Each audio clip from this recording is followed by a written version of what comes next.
హల్లెలూయా. దేవునికి స్తోత్రం. ఈ ఉదయకాల శుభాకాంక్షలు మీకు తెలియజేస్తున్నాను. అనుదినము దేవుని యొక్క వాక్యమును ధ్యానించుట ఎంతో ధన్యత. ఈరోజు కూడా దేవుని యొక్క వాక్యమును ధ్యానించుకుందాము. మత్తయి సువార్త 25వ అధ్యాయము 34వ వాక్యము. మత్తయి సువార్త 25వ అధ్యాయము 34వ వాక్యము. అప్పుడు రాజు తన కుడివైపున ఉన్న వారిని చూచి, నా తండ్రి చేత ఆశీర్వదింపబడిన వారలారా, రండి, లోకము పుట్టినది మొదలుకొని మీ కొరకు సిద్ధపరచబడిన రాజ్యమును స్వతంత్రించుకొనుడి. హల్లెలూయా. దేవునికి స్తోత్రం. దేవుని బిడ్డలారా, ఇక్కడ నా తండ్రి చేత ఆశీర్వదింపబడిన వారలారా రండి అని ఇన్విటేషన్, పిలుపునిస్తున్నాడు యేసుక్రీస్తు వారు. అక్కడ చెప్తా ఉన్నాడు, ఆయన తన మహిమగల సింహాసనం మీద ఆసీనుడయుండును. అందరూ కూడా ఆ సింహాసనం ఎదురుకి పోగైపోతారు.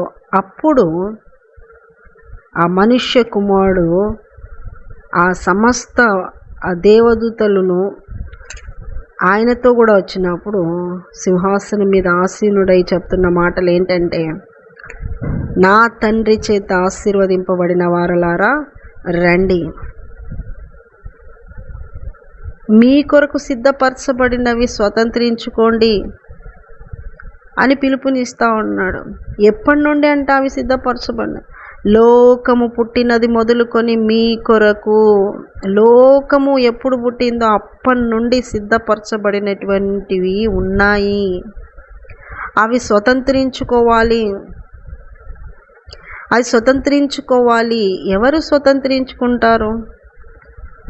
ఎవరు అసలు ఈ పిలుపుని అందుకుంటారు? ఎవరు ఈ సిద్ధపరచబడినటివి పొందుకుంటారు అంటే, ఇదే యొక్క మత్తయి సువార్త 25వ అధ్యాయం 37వ వాక్యం. అందుకు నీతిమంతులు, ప్రభువా, ఎప్పుడు నీవు ఆకలిగొని ఉండుట చూచి నీకు ఆహారం ఇచ్చితిమి. నీతిమంతులను ఆయన పిలుస్తూ ఉన్నాడు, పిలుపునిస్తున్నాడు, రండి. నీతిమంతుల కొరకు ఒక పిలుపు ఉంది. ఏ దాని కొరకు ఆయన ఆహ్వానిస్తున్నాడు, ఏ దాని కొరకు ఇన్వైట్ చేస్తున్నాడంటే, లోకము పుట్టినది మొదలుకొని నీతిమంతుల కొరకు సిద్ధపరచబడినవి ఉన్నాయి ప్రియులారా. అవి స్వతంత్రించుకోవాలని దేవుడు పిలుపునిస్తూ ఉన్నాడు, యేసయ్య పిలుపునిస్తూ ఉన్నాడు. అయితే నీతిమంతులు ఎటువంటి క్యారెక్టర్ కలిగి ఉంటారు? నీతిమంతుల యొక్క లక్షణమును గురించి చెప్తా ఉన్నాడు యేసయ్య. ఇక్కడ చూడండి, ఇదే మత్తయి సువార్త 25వ అధ్యాయము 35వ వాక్యం. నేను ఆకలిగొంటిని, మీరు నాకు భోజనం పెట్టితిరి. దప్పిగొంటిని, నాకు దాహమిచ్చితిరి. పరదేశినై ఉంటిని, నన్ను చేర్చుకొంటిరి. దిగంబరినై ఉంటిని, నాకు బట్టలిచ్చితిరి. రోగినై ఉంటిని, నన్ను చూడవచ్చితిరి. చెరసాలలో ఉంటిని, నా యొద్దకు వచ్చితిరని చెప్పును.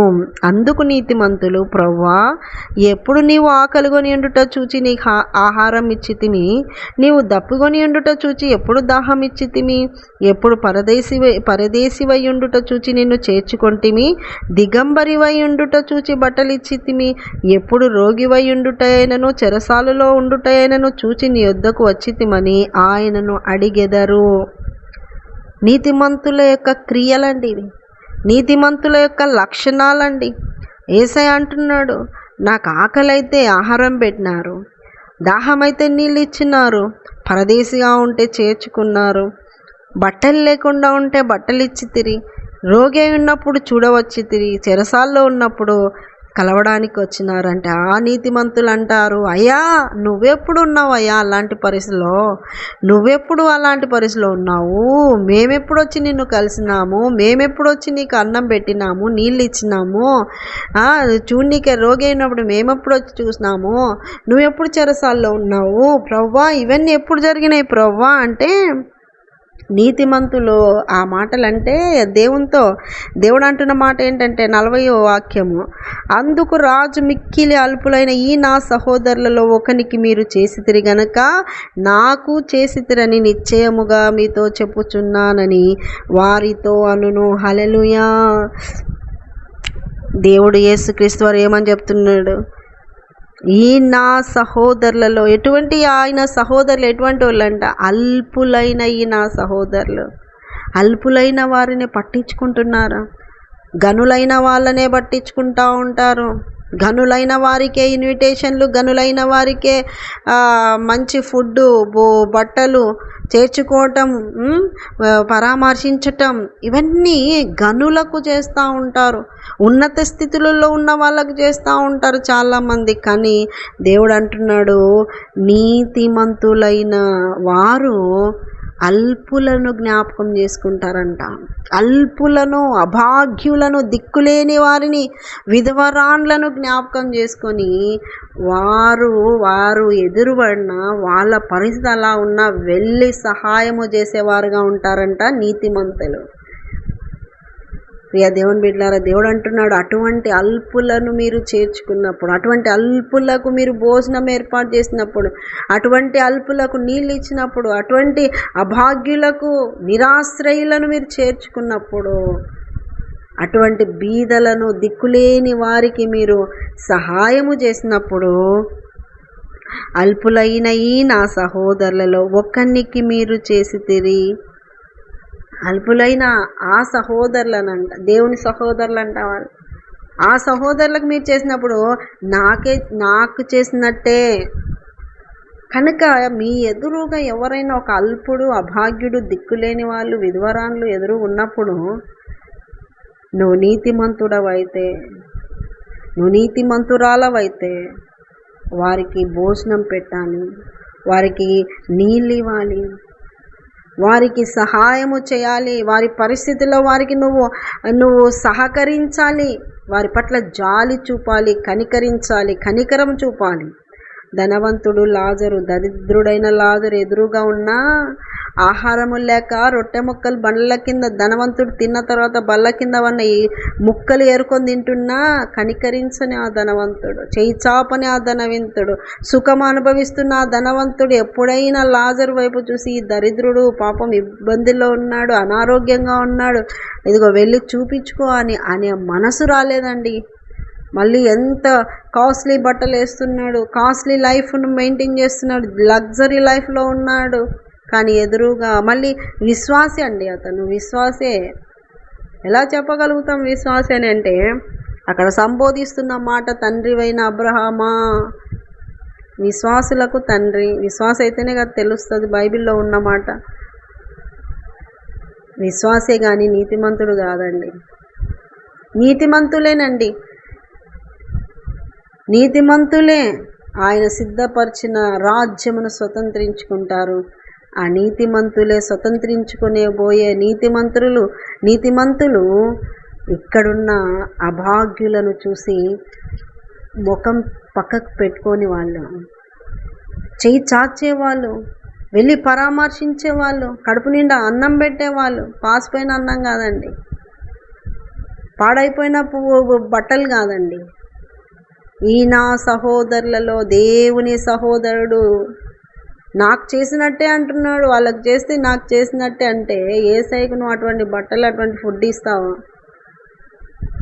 జాగ్రత్త. నీతిమంతుడవేనా, నీతిమంతురాలవేనా? నువ్వు నీతిమంతురాలు అంటే నీ క్యారెక్టర్లో ఒకరికి చెయ్యి చాచే మనసు నీకు ఉండాలి. దేవుడు అంటున్నాడు, నా కుడివైపున ఉన్న వాళ్ళకి దేవుడు చెప్తున్నాడు, రండి, లోకం పుట్టినది మొదలుకొని మీ కొరకు సిద్ధపరచబడిన రాజ్యమును స్వతంత్రించుకోండి. స్వతంత్రించుకునే వాళ్ళు నీతిమంతుల క్యారెక్టరు అల్పులైన వారిని, అభాగ్యులను, దిక్కులేని వారిని జ్ఞాపకం చేసుకునేవాళ్ళు, సహాయము చేసేవాళ్ళు, అటువంటి వాళ్ళకు ముఖం తిప్పుకొని వారండి నీతిమంతులు. వారి కొరకే దేవుడు సిద్ధపరిచినవి ఉన్నాయి. మరి నువ్వు ఎలాగున్నావు? ఆశీర్వదింపబడిన వారలారా, ఆశీర్వదించబడిన వాళ్ళవేనాను. ఆశీర్వదించబడిన వాళ్ళు ఎవరు? నీతిమంతులు. నీతిమంతులు ఎవరు? స్వతంత్రించుకునేవారు. ఏంటివి? రాజ్యమును. ఎందుకు వాళ్ళు అలా స్వతంత్రించుకునే స్థాయిలో ఉన్నారు? ఆశీర్వదింపబడిన స్థాయిలో ఉన్నారు. ఎందుకు దేవుని పిలుపు అందుకున్నారు అంటే వాళ్ళ గుణ లక్షణాలు అల్పులను జ్ఞాపకం చేసుకున్నారు, నిరాశ్రయులను జ్ఞాపకం చేసుకున్నారు, ఆదరణ లేని వాళ్ళను జ్ఞాపకం చేసుకున్నారు, దిక్కులేని వాళ్ళను జ్ఞాపకం చేసుకున్నారు, వారికి సహాయము చేస్తూ వచ్చినారు, వారిని ఆదరిస్తూ పరామర్శిస్తూ వచ్చినారు. అందుకే దేవుడు మెచ్చుకుంటున్నాడు. రండి, రాజ్యమును స్వతంత్రించుకోండి అని పిలుపును పొందుకున్నారు. దేవుని నోట నుండి ఆశీర్వదింపబడిన వారులారా అని పిలువబడినారు. కనుక నీ జీవితము ఎలా ఉంది? నీ జీవితంలో నీతిమంతుల లక్షణాలు ఉన్నాయా? నీతిమంతుడుగా బ్రతుకుతున్నావా? జాగ్రత్త. గనులను జ్ఞాపకం చేసుకోవడం అనేది కాదు, కానీ అల్పులను జ్ఞాపకం చేసుకునే మనస్సు, బుద్ధి నీకున్నప్పుడే దేవుని చేత ఆశీర్వదింపబడిన వాడుగా పిలుపును పొందుకుంటావు. దేవుడు ఏర్పాటు చేసినవి, సిద్ధపరిచినవి నువ్వు స్వతంత్రించుకుంటావు. అట్టి కృప, అట్టి దీవెన మీకు అందరికీ కలుగునుగాక. ఆమేన్. చిన్న ప్రార్థన చేసుకునే సైనిక వందనాలు ప్రభువా. ఈరోజు మాట్లాడిన మాటలను బట్టి మీకు స్తోత్రాలు నాయన. నీతిమంతులు నాయన, అయ్యా నీతిమంతులు రాజ్యమును స్వతంత్రించుకుంటారు, నీ పిలుపును అందుకుంటారు. అయ్యా నీ నోటితో ఆశీర్వదింపబడిన వాళ్ళారా అని పిలిపించుకుంటారు. అట్టి కృప వింటున్న వారికి అందరికీ దయచేయండి. కఠిన హృదయులై కాకుండా అయ్యా జాలి కలిగిన మనసు, కనికరం కలిగిన మనసు దయచేయండి ప్రభువా. ఎదురుగా ఎవరైతే దీనస్థితిలో ఉన్నారో ఆ దీనస్థితిలో వారికి సహాయం చేసే హస్తాలుగా వీరిని మార్చండి. జ్ఞాపకం చేసుకోండి ప్రభువా. విని విడిచిపెట్టువారుగాక. వాక్యమును హృదయంలో స్థిరపరచుకొని వాక్య ప్రకారంగా బ్రతికే మనస్సు, క్రియలు అయా ధ్యాస దయచేయమని విన్నవారిని అందరినీ మీ చేతికి అప్పగించుకుంటూ యేసు పరిశుద్ధ నామములో అడుగుతున్నాం మా తండ్రి. Amen, amen, amen. యేసు రక్తమే జయం, శిలువ రక్తమే జయం. ప్రవేశ నామానికి సంపూర్ణ విజయం కలుగునుగాక. Amen, amen, amen. Good morning. Praise the Lord. దేవుడు మిమ్మల్ని దీవించునుగాక. ఆమెన్.